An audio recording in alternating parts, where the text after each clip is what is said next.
تو عقیدت کفریہ ہو جائیں گی. جیسے کہ قرآن عظیم میں اللہ ایک جگہ فرماتا ہے, اللہ فرماتا ہے وَاعْتَصِمُوا بِحَبْلِ اللَّهِ جَمِيعًا وَلَا تَفَرَّقُوا. اب سارے لوگوں نے ترجمہ یہاں کیا کیا, تم سب مل کر اللہ کی رسی کو مضبوطی سے پکڑ لو اور فرقوں میں نہ بٹو. تو یا حبل اللہ لفظ آیا تو حبل اللہ کا ترجمہ سب نے کیا کیا, اللہ کی رسی, جبکہ حبل کے لغت میں ایک معنی جان رگ بھی آتے ہیں, اور دوسری جگہ یہ حبل آیا وہاں سب نے جان کیا ترجمہ. جیسے اللہ فرماتا ہے نحنو اقرب الیہ من حبل الورید, اللہ فرماتا ہے میں تمہاری شہ رگ تمہاری جان سے بھی زیادہ قریب ہوں. تو یہ حبل کے معنی سب کیا کر رہے ہیں, جان, لیکن وہاں جان نہیں کیا, کیونکہ اگر وہاں جان کریں گے رگ کریں گے کفر ہو جائیں گا. تو اگر جان کرے ترجمہ تو کیا ہوگا, تم سب مل کر اللہ کی جان کو پکڑ لو, تم سب مل کر اللہ کی رگ کو پکڑ لو. تو معاذ اللہ اللہ کی جان ہے کو پکڑ سکتے ہیں, ہاں اللہ کی جان آپ قابو میں لے سکتے ہیں, یہ تو کفریہ عقیدہ ہو جائیں گا. تو سب نے وہاں دوسرا ترجمہ کیا کیا, تعویل سے کام لے کے رسی لیا وہاں مراد, اور پھر رسی کی تفسیر کی کہ اس سے دین مراد ہے, بعض نے کہا قرآن مراد ہے, بعض نے کہا حدیث مراد ہے, بعض نے کہا اہل بیت مراد ہے, مختلف مرادیں لی گئی. تو قرآن کے لفظی ترجمے نہیں لیے جا سکتے, اور اگر لفظی ترجموں کو لے کر ہم عقیدہ رکھیں گے تو معاذ اللہ بہت ساری گمراہیت کی باتیں نکلیں گی.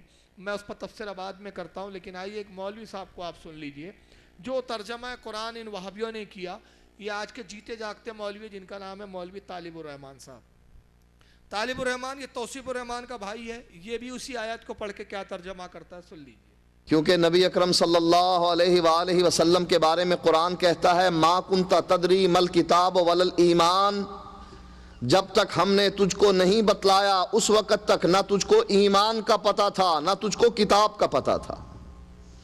آپ نے فرمایا ما انا بقارئن, میں پڑھا ہوا نہیں ہوں. نعوذ باللہ, اللہ کے نبی جھوٹ نہیں بولتے تھے. نبی نے کہا میں پڑھا ہوا نہیں ہوں, اللہ کے نبی جھوٹ نہیں بولتے تھے. اس سے یہ بتانا چاہ رہا ہے کہ حضور ان پڑھ تھے. ہمارا کہنا ہے حضور ان پڑھ نہیں تھے, پڑھا لکھے نہیں تھے. یہ مراد نہیں ہے کہ میں پڑھا ہوا نہیں, اس سے مراد یہ ہے کہ میں کسی سے پڑھا ہوا نہیں ہوں سوائے رب اس کے. مجھے پڑھانے والا کون ہے, رب ہے. کیونکہ قرآن میں اللہ خود ارشاد فرماتا ہے الرحمن علم القرآن خلق الانسان علمہ البیان. وہی رحمان ہے, سب سے بڑھ کر رحم کرنے والا, جس نے اپنے نبی پر قرآن نازل کیا, انسانیت کی جان محمد کو پیدا کیا اور اس کو کلام کرنا سکھایا. اور ایک دوسرے مقام پہ فرمایا وَعَلَّمَكَ مَا لَمْ تَكُنْ تَعْلَمْ, اے میرے حبیب جو تو نہیں جانتا تھا وہ سب کچھ ہم نے تجھے سکھا دیا. ہم سکھانے والے ہیں. لیکن انہوں نے ترجمہ, انہوں نے مطلب کیا لیا, اللہ کے نبی جھوٹ نہیں بولتے تھے, حضور نے کہا میں پڑھا ہوا نہیں ہوں, مطلب ان پڑھ انگوٹھا بات دور ہوں. اور قرآن کی آیت کا وہی ترجمہ کیا کہ اللہ کہہ رہا ہے کہ نبی جب تک ہم نے بتایا نہیں, نہ تجھے کتاب کا پتہ تھا نہ ایمان کا پتہ تھا. تو حضور کو جب ایمان کا پتہ نہیں تھا تو اس کا مطلب کیا نکلا, یہ بتائیے. رسول اللہ پر کتاب کس عمر میں نازل ہوئی, بولیے. 40 سال کی عمر سے وحی کا نزول ہوا, 40 سال کی عمر میں کتاب دی گئی سرکار کو ظاہراً طور پر. تو جب تک کتاب نہیں دی گئی تب تک ایمان نہیں جانتے تھے. تو اس کا مطلب یہ ہوا کہ 40 سال تک رسول اللہ کفر کی حالت میں تھے. معاذ اللہ استغفر اللہ. یہی مطلب ہوا کہ نہیں, کہ کچھ اور مطلب نکل رہا ہے, بولیے. اگر غلط میں ہوں تو پھر آپ ٹوک دیجئے مجھے. ارے بھائی میں کہوں کہ بھائی جب تک میں نے گریجویشن نہیں کیا, میں اس وقت تک گریجویٹ نہیں تھا, تو بات اس کا مطلب پہلے گریجویٹ نہیں تھا تو میں مطلب کون ہوا, بے پڑھا لکھا ہوا نا. جب پڑھا تب میں پڑھا لکھا کہلایا. اب یہ کہہ رہے ہیں کہ جب تک کتاب ہم نے نہیں نازل کی, جب تک کتاب تجھے نہیں دی, تو نہ کتاب جانتا تھا نہ ایمان بھی نہیں معلوم تھا. تو 40 سال تک رسول اللہ جب ایمان ہی نہیں جانتے تھے تو پھر یہ 40 سال کی عمر تک رسول اللہ کس حال میں گزرے پھر حضور کے. تو یہ عقیدہ کیا یہ تسلیم کرنے لائق ہے کہ معاذ اللہ ہمارا نبی 40 سال تک کفر کی حالت میں؟ تو یہ قرآن کے ترجمے کر کے گمراہیت نہیں پھیلا رہے. کیا یہ وہ عقیدے نہیں ہیں ان منافقوں کے کہ جو نبی کو اپنے سے بھی کمتر سمجھتے تھے؟ یہ تو اپنے آپ کو پیدائشی مسلمان سمجھے, اپنے آپ کو اتنا گریڈ کہ ہم مسلمان کے گھر پیدا ہوئے تو مسلمان. لیکن معاذ اللہ اللہ کے نبی جو ساری کائنات کے جو ہے سب سے افضل ترین شخصیت اور ذات ہے, ان کا یہ حال کہ 40 سال تک ایمان ہی نہیں معلوم. اور اگر 40 سال تک ایمان نہیں معلوم, یہی اگر مراد ہے طالب الرحمان نے بھی وہی ترجمہ کیا, وہی بات بیان کی. اگر یہ مراد لے لی جائے تو پھر ایک سوال کا جواب دے دے میرے. اور میں 3 سال سے تقریباً 2 یا 3 سال تو ہو گئے کہ میں سوال کئی جگہ دہرا رہا ہوں, لیکن کوئی مائیکل الوہابی اب تک جواب نہیں دے پا رہا ہے.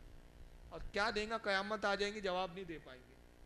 میرا ایک چھوٹا سا سوال ہے کہ اگر قرآن کا یہی مطلب لے لیا جائے اور اس پر عقیدہ رکھ لیا جائے جو تم نے ترجمہ میں بیان کیا, اور تمہارا قرآن کا ترجمہ پڑھ کے آدمی یہ تصور کر لے کہ 40 سال تک نبی کو ایمان نہیں معلوم تھا, تو پھر مجھے یہ بتاؤ کہ جب حضور ایمان ہی نہیں جانتے تھے تو غار ہیرا میں اعلان نبوت سے پہلے عبادت کس کی کرتے تھے؟ صرف اس سوال کا جواب دے دو. کون سا بت تھا جس کو نبی پوج رہے تھے؟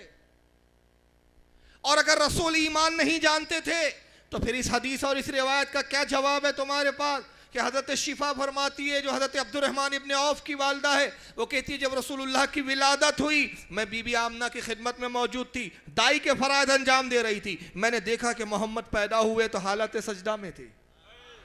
کس کو سجدہ کرتے ہوئے پیدا ہو رہے تھے؟ جب ایمان نہیں معلوم تھا تو مجھے بتاؤ. حضرت شفا کہتی ہے میں نے حضور کو اٹھایا اور جب میں نے ان کو پلٹایا, میں نے الٹ کیا تو دیکھا کہ محمد کے لب ہل رہے, سرکار کے لب ہل رہے. میں نے اپنے کان کو حضور کے قریب کیا تو قسم خدا کی میں نے سنا حضور کہہ رہے تھے رب حبلی امتی رب حبلی امتی رب حبلی امتی. جب ایمان نہیں تھا تو یہ کون سی امت تھی جس کو حضور یاد کر رہے تھے؟